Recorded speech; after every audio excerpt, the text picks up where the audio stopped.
गले में हाथ डाल के आ जाए। ग्रिग्नार्ड एजेंट क्वेश्चन आएंगे ना बेटा? कौन से टेस्ट में? नहीं नहीं, वीकली टेस्ट में तो जो टॉपिक्स चैप्टर के हैं वही दूंगा।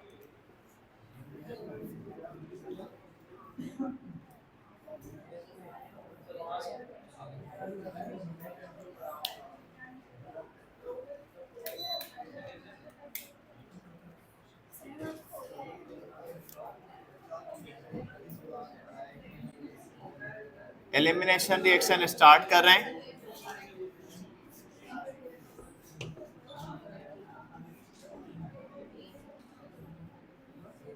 ठीक है, एलिमिनेशन रिएक्शन में एक था E1 एक था E2।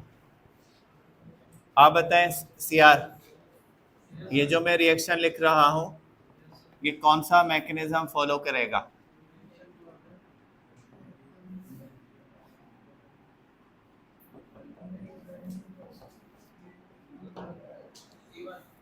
E1 कैसे पता चला E1 फॉलो करेगा? उसमें अनसेचुरेशन है और E2 में होती है अनसेचुरेशन, तो फिर उसको एलिमिनेशन क्यों कहते हैं? E1 कौन सा फॉलो करेगा, E1 E2? हाँ, बायमोलिकुलर S3 E2। आप बताएं कौन सा फॉलो करेगा, E1 E2? नहीं फॉलो करेगा, कुछ तो करेगा। आप बताएं बेटा, कैसे पता चला? ये तो केमिकल रिएक्शन है, मैकेनिज्म नहीं है। मैकेनिज्म में यूनि और बायमोलिकुलर शो होता है। बेटा आप बताएं कौन सा फॉलो करेगा, E1 E2? आप कैसे पता चला?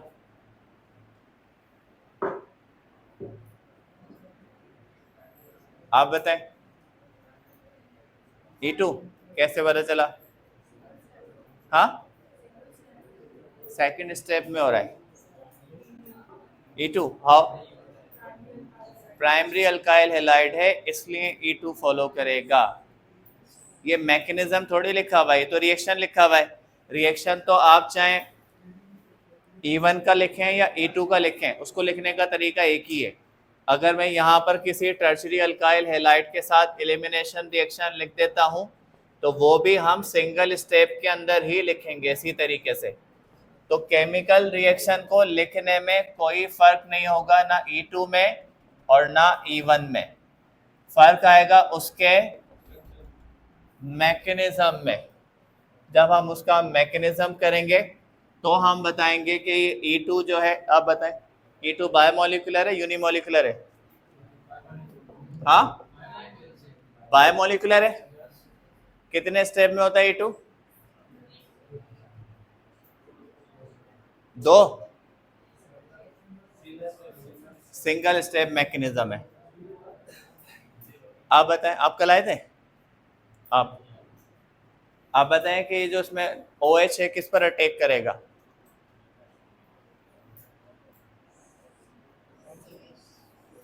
यही रिएक्शन लिखा हुआ है, कौन सा वाले क्या? OH किस पर अटैक करेगा? क्लोरीन पे। आप बताएं किस पर अटैक करेगा OH? Cl पे करेगा। आप बताएं OH किस पे अटैक करेगा? क्लोरीन पे अटैक कर देगा। आप बताएं कल एब्सेंट थे। आप बताएं हाँ, CH2 पे अटैक करेगा। आप बताएं OH कहाँ अटैक करेगा इस रिएक्शन में, किस एटम पे?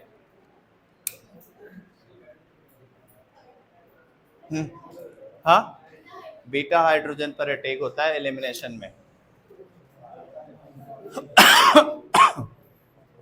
एलिमिनेशन रिएक्शन का नाम है बीटा एलिमिनेशन रिएक्शन और इसमें OH हमेशा अटैक करता है बीटा हाइड्रोजन पे।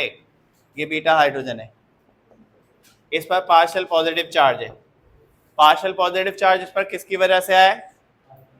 किसकी वजह से आया? हाँ,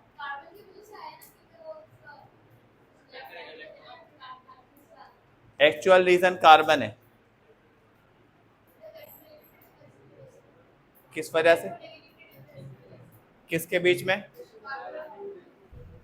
आप बताएं इस पे जो नेगेटिव चार्ज है वो क्लोरीन की वजह से सब पर।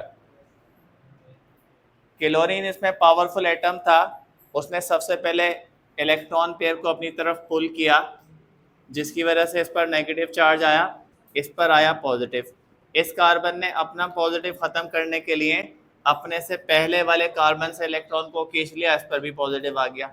इस कार्बन ने अपना पॉजिटिव चार्ज ख़त्म करने के लिए इस हाइड्रोजन से इलेक्ट्रॉन को खींच लिया, जिसकी वजह से हाइड्रोजन पे प्लस चार्ज आ गया। तो जो पोलैरिटी है ना, it's like tug of war. Tug of war में क्या होता है, एक टीम बनी हुई है पूरी, ये इसके मेंबर्स हैं। अब अगर रोप इस तरफ जा रही है तो इसका इफेक्ट क्या सिर्फ इस पर होगा, सब पर होगा। एक खींचेगा, इसकी वजह से ये भी आगे जाएगा, ये भी आगे जाएगा, ये भी आगे चला जाएगा। तो क्लोरीन जितना पावरफुल है, इसने सबको पोलराइज कर दिया है। अब यहाँ पर आई OH। OH is a strong base. अब OH के पास दो ऑप्शन है, अगर ये एलिमिनेशन रिएक्शन करना चाहे तो इसके पास दो ऑप्शन थे, या तो ये अटैक करता इस कार्बन पे जिस पे प्लस चार्ज था, अगर ये अटैक करेगा या तो हाइड्रोजन पे। दो जगह इसका अटैक होना पॉसिबल है। सही है, आप बताएं, कार्बन पर अटैक करेगा तो क्या फर्क पड़ेगा? अगर हाइड्रोजन पे अटैक ना करे और कार्बन पे अटैक कर दे तो क्या होगा? तो सब्स्टिट्यूशन का प्रोसेस हो जाएगा। इसका मतलब इसके पास दोनों ऑप्शन है और ये दोनों ऑप्शन को अवेल करेगा। ये जो सब्स्टिट्यूशन और एलिमिनेशन है ना, अभी हम आखिर में डिफरेंस का पॉइंट पढ़ेंगे, कब सब्स्टिट्यूशन के चांसेस ज़्यादा होते हैं, कब एलिमिनेशन के। दोनों का रिएक्शन अगर मैं प्रोडक्ट ना लिखूं तो दोनों का रिएक्शन एक ही तरीके से लिखा जाएगा, जैसे मैंने इस तरह लिख दिया है। अब आप ये ना समझें कि ये एलिमिनेशन या सब्स्टिट्यूशन है, ये दोनों पॉसिबल है। अगर इसमें बेस OH अटैक कर दे इस पर कार्बन पे तो सब्स्टिट्यूशन हो जाएगा, अगर अटैक कर दे बीटा हाइड्रोजन पे तो एलिमिनेशन हो जाएगा। इन दोनों के दरमियान क्या डिफरेंस है उसके बाद पढ़ेंगे।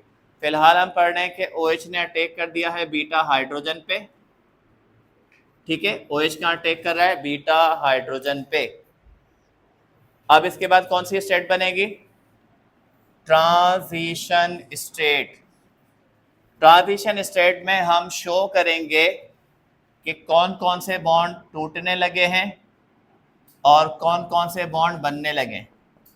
अब आप देखें, क्लोरीन और कार्बन का बॉन्ड टूट रहा है, कार्बन और हाइड्रोजन का बॉन्ड टूट रहा है, हाइड्रोजन और OH का बॉन्ड बन रहा है। ट्रांजिशन स्टेट में आपको सारे बॉन्ड शो करने हैं, जो टूट रहे हैं, जो बन रहे हैं, वो सारे बॉन्ड्स आपने ट्रांजिशन स्टेट में शो करने होते हैं, ठीक है। फाइनली यहां से कौन लीव कर जाएगा? वाटर। वाटर इलेक्ट्रॉन पेयर छोड़ के जाएगा, लेके छोड़ के जाएगा, क्योंकि हाइड्रोजन का बॉन्ड था कार्बन से, दोनों में कौन पावरफुल था? तो इसलिए वो हाइड्रोजन इलेक्ट्रॉन छोड़ के चला जाएगा, क्या बना लेगा? वाटर। ये स्लो स्टेप है, इसका एक प्रोडक्ट बन गया है वाटर। दूसरी तरफ यहां से कौन लीव कर देगा? क्लोरीन इलेक्ट्रॉन लेके जाएगा, छोड़ के लेके जाएगा, क्योंकि ये ज्यादा पावरफुल है। इसके क्लोरीन के इलेक्ट्रॉन ले जाने से इस कार्बन पर आ जाएगा पॉजिटिव चार्ज, क्योंकि इसका इलेक्ट्रॉन चला गया है।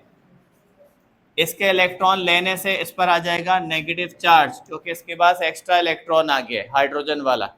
अब ये कार्बन क्या करेगा? ये इलेक्ट्रॉन पेयर यहाँ शिफ्ट कर देगा, जिसकी वजह से दोनों का चार्ज ख़त्म हो जाएगा और दोनों के जो प्रोडक्ट्स बनेंगे वो ये होंगे। अब ये रिएक्शन कंप्लीट हो गया है। कौन सा रिएक्शन है ये? E2। E2 के बारे में हमने पढ़ा था, एक ही स्टेप में होगा, सिंगल स्टेप रिएक्शन है। इसका एक ही स्टेप स्लो होगा, वही स्लो स्टेप है। इसके अलावा हमने पढ़ा था कि इसकी रेट इक्वेशन में हम दोनों चीज़ें शो करेंगे, अल्काइल हैलाइड को भी शो करेंगे और बेस को भी शो करेंगे। यहाँ इसका नाम न्यूक्लियोफाइल नहीं है, और इसका नाम क्या है? बेस, ठीक है। कौन से अल्काइल हैलाइड में फॉलो होता है? प्राइमरी, ये प्राइमरी है। तो A2 मैकेनिज्म में जो पॉइंट्स हमने सारे कल SN2 वाले थे वो सब फॉलो हो रहे हैं। ट्रांजिशन स्टेट बनेगी, प्राइमरी अल्काइल हैलाइड में फॉलो होगा, एक ही स्टेप में परफॉर्म होगा, सेकेंड ऑर्डर रिएक्शन है। इसी तरीके से जो हमारा दूसरा वाला रिएक्शन है ये है टर्शियरी अल्काइल हैलाइड। और टर्शियरी कौन सा मैकेनिज्म फॉलो करता है? वो करता है E1। ठीक है, मैं बल्कि इसके प्रोडक्ट नीचे लिख देता हूँ क्योंकि स्पेस नहीं उधर आगे, इसको हम यहाँ लिख देते हैं स्लो। ये इसका स्लो स्टेप है, उसके बाद ये प्रोडक्ट बन गया और इसके अलावा KCl बन गया, इसके अलावा बन गया है वाटर। अब हम इसका मैकेनिज्म लिखते हैं E1 का।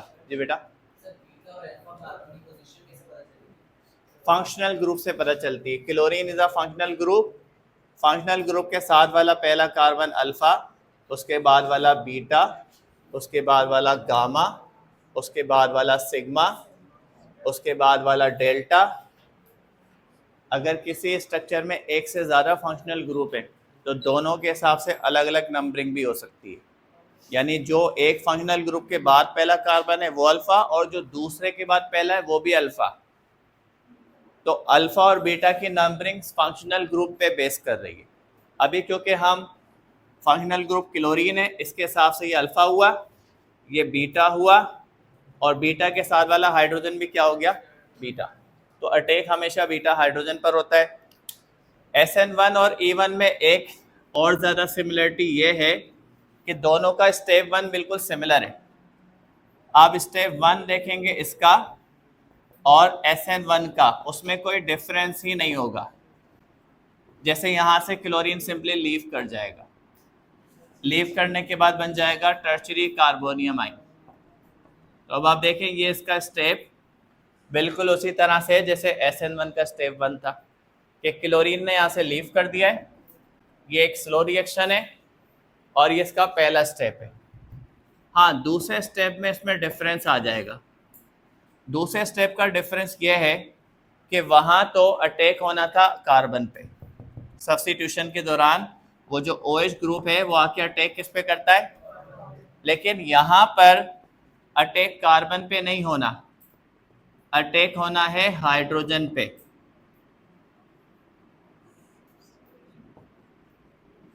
सही है, यहाँ अटैक किस पर होगा? यहाँ हाइड्रोजन पे। हाफिज साहब आप बताएं इस स्ट्रक्चर में कितने बीटा हाइड्रोजन है जिसपे OH अटैक कर सकता है?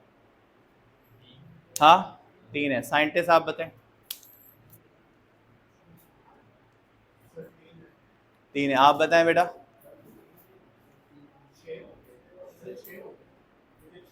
आपको मैं रोकूंगा नहीं ना, आप 15 तक निकल जाएंगे। आप बताएं। 3 है। आप बताएं। 9 बीटा हाइड्रोजन,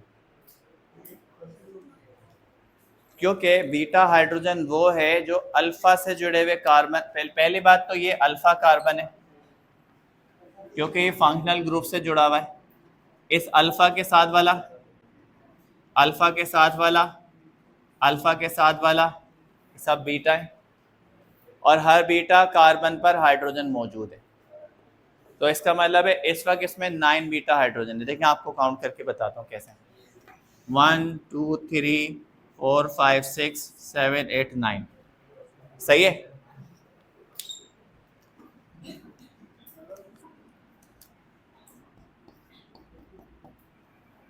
किस पर अटैक करेगा OH बताएं? इनमें से किसी भी बीटा हाइड्रोजन पर हम इसका अटैक शो कर देते हैं। ये अटैक कर देगा सपोज करें इस पर।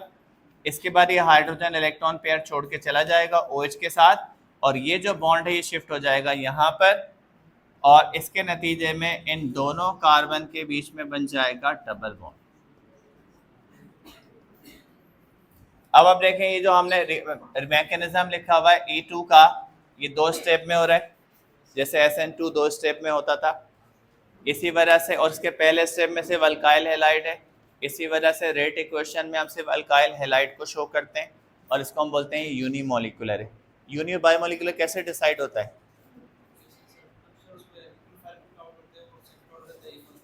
यूनियर बायोमोलिकुलर कैसे फाइंड होता है? रिएक्शन को देख के कैसे पहचानेंगे यूनियर बायोमोलिकुलर है? कहाँ, कौन से स्टेप में? स्लो स्टेप में। कौन से स्टेप में देखेंगे? स्लो स्टेप में। रिएक्शन को देखकर नहीं बता सकते, रिएक्शन दोनों का एक ही तरह से लिखा हुआ है।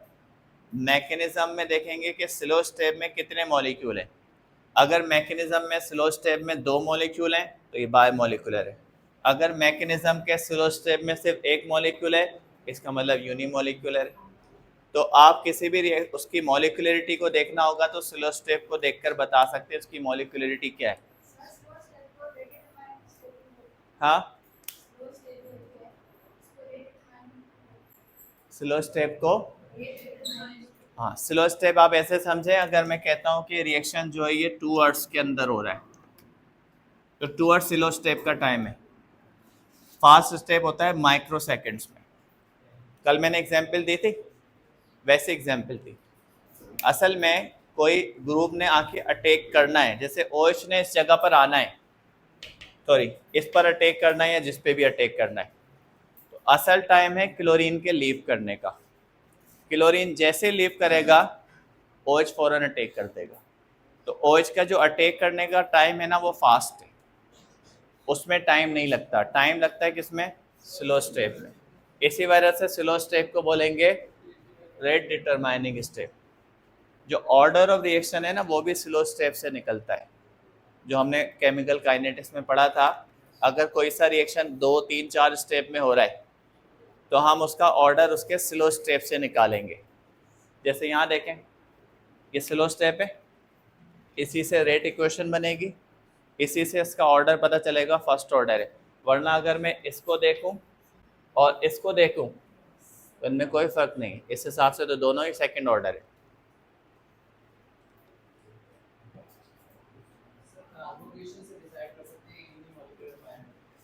कितनी कार्बो,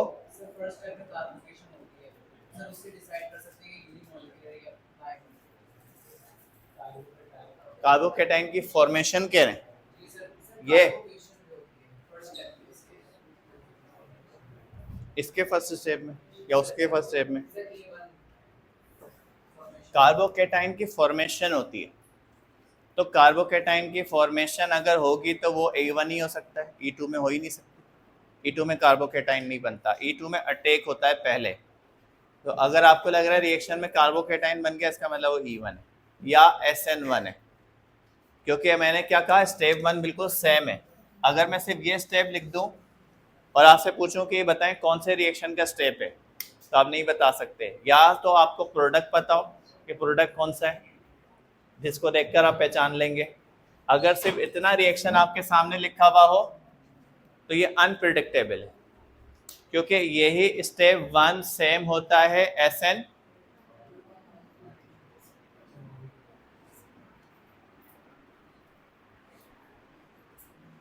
ठीक है, मिटा दूं? हाँ, इन्वर्जन और रिटेंशन के लिए टेट्राहेड्रल होना ज़रूरी है। इसने तो अपनी अरेंजमेंट ही चेंज कर दी टोटल। डबल बॉन्ड बन गया ना, डबल बॉन्ड बनने से उसकी ओरिएंटेशन वैसे ही चेंज हो गई है। सब्स्टिट्यूशन में उसका स्ट्रक्चर चेंज नहीं होता, तो वहाँ पे कॉन्फ़िगरेशन चेंज हो सकती है। यहाँ तो स्ट्रक्चर ही चेंज हो गया, पहले से अनसेचुरेटेड था, सॉरी सेचुरेटेड था, अब क्या हो गया है? अब देखें इसके साथ कितने ग्रुप जुड़े हुए हैं, 3। पहले कितने जुड़े हुए थे? 4।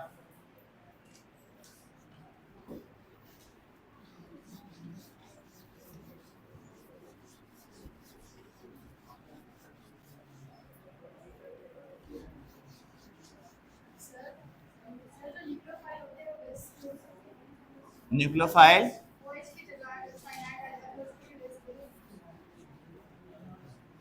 हर वो सब्सटेंस जो इलेक्ट्रॉन पेयर देने की सलाहियत रखता हो, लेविस के मुताबिक वो एक बेस है। मैंने आपको लेविस कॉन्सेप्ट पढ़ाया था, ये उसी को ही फॉलो कर रहे हैं। बुक देखें, बुक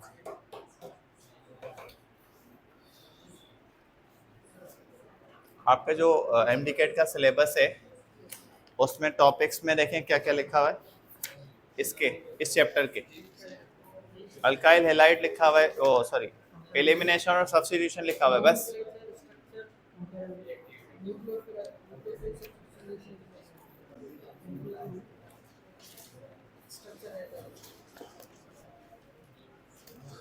अच्छा बताएं, अल्काइल हैलाइड में एक है अल्काइल फ्लोराइड, एक है अल्काइल क्लोराइड, एक है अल्काइल ब्रोमाइड, एक है अल्काइल आयोडाइड।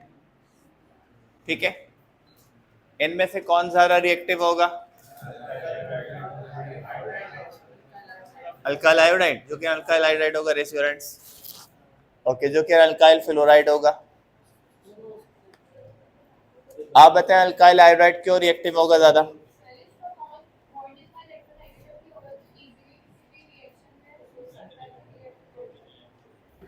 अब आप इसमें याद रखें, इसके दो फैक्टर्स हैं। इसकी जो रिएक्टिविटी है ना, इस पे दो फैक्टर्स असरअंदाज होते हैं। एक होता है बॉन्ड पोलैरिटी, एक है बॉन्ड पोलैरिटी। इसकी जो रिएक्टिविटी है अल्काइल हैलाइड की, वो दो फैक्टर डिसाइड करते हैं। बॉन्ड पोलैरिटी कहता है reactivity order according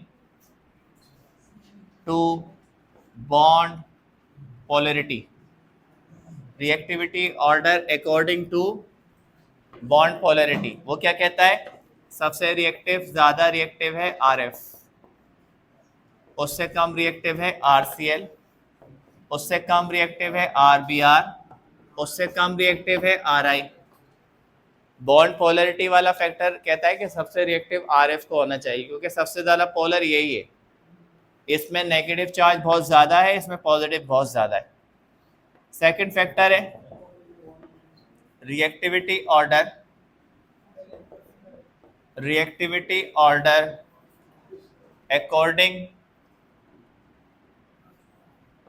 according to bond energy.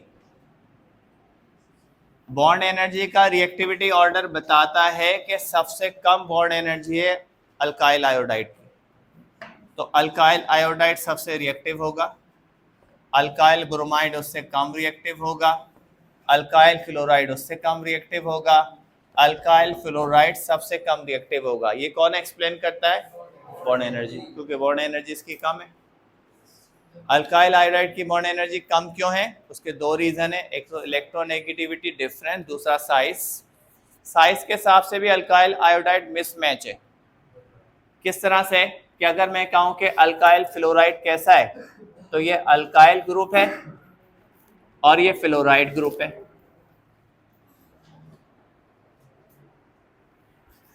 Alkyl iodide कैसा है? ये अल्काइल ग्रुप है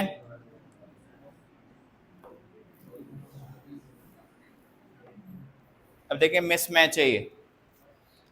आयोडीन का साइज बहुत बड़ा है, इस वजह से इनके दरमियान जो बॉन्ड बनता है ना, वो वीक बॉन्ड है और आसानी से टूट जाता है। नाउ जब दो फैक्टर की डायरेक्शन अपोजिट हो, तो फिर हम उसमें से डोमिनेंट फैक्टर को फॉलो करते हैं। मतलब हम बताएंगे कि ठीक है, एक के हिसाब से तो ये रिएक्टिव था, दूसरा कह रहा है ये ज्यादा रिएक्टिव है, तो dominant factor is bond energy. इसका मतलब है कि बॉन्ड एनर्जी डिसाइड करता है कि कौन ज्यादा रिएक्टिव है, और उसके हिसाब से ज्यादा रिएक्टिव है अल्काइल आयोडाइड। बल्कि हमने इससे मिलता जुलता कॉन्सेप्ट कल पढ़ा भी था, जब हमने कहा था कि कौन सा लिविंग ग्रुप बेस्ट है। वो मैंने बताया था कि आयोडाइड सबसे बेस्ट लिविंग ग्रुप है, और उसका रीज़न यही था कि आयोडीन अपना बॉन्ड आसानी से तोड़ लेता है, इसी वजह से वो सबसे ज़्यादा रिएक्टिव है। तो ये रिएक्टिविटी का ऑर्डर हो गया इसका, कौन ज़्यादा रिएक्टिव है, कौन कम रिएक्टिव है। जी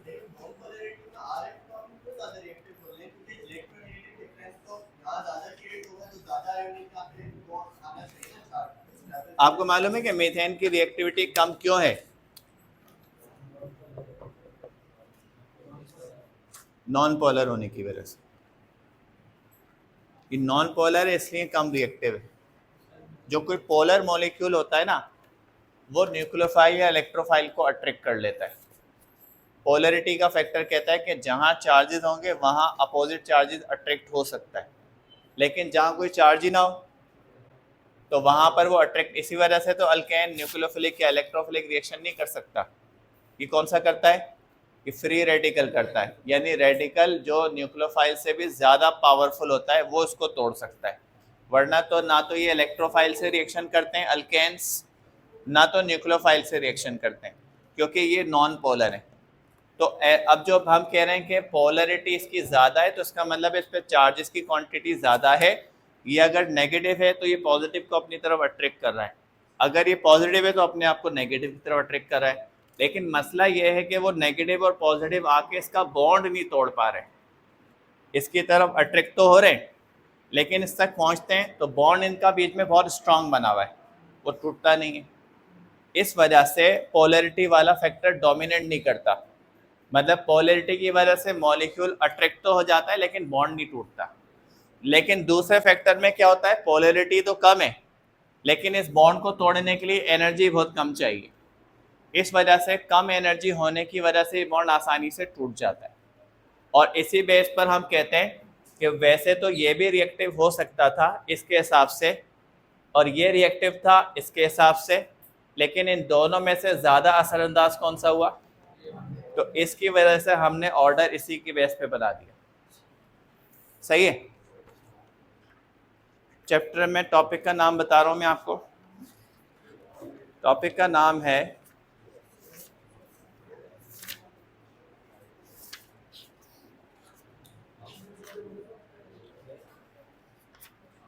सब्स्टिट्यूशन वर्सेस एलिमिनेशन।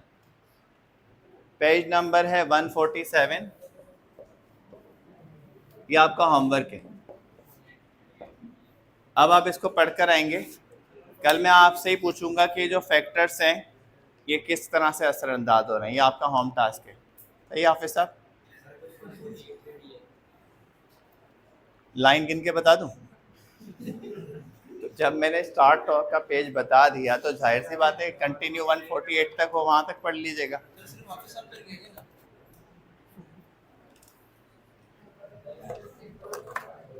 कल स्टार्ट करेंगे हाइड्रोकार्बन्स।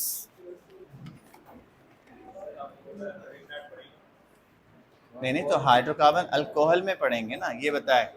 अभी टेस्ट में नहीं दूंगा, वीकली टेस्ट में।